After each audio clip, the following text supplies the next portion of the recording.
So this is exactly how to play Cuphead with your PlayStation 5 controller. So the first thing we need to do is to put it into pairing mode. So you do so by clicking on this button together with the PlayStation logo here, and then click and hold. So keep holding until you can see this light starts to flash. Now on your PC or laptop, then we're gonna go into settings here real quick. I'm gonna show you, go into Bluetooth and devices, click on add device, and then click on Bluetooth.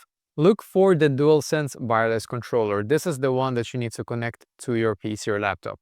Now, once this one is connected here, then what we need to do is to go into Steam here, and then on Steam, we're going to choose the game now. So let's say that this one, as an example here, is the Cuphead game here.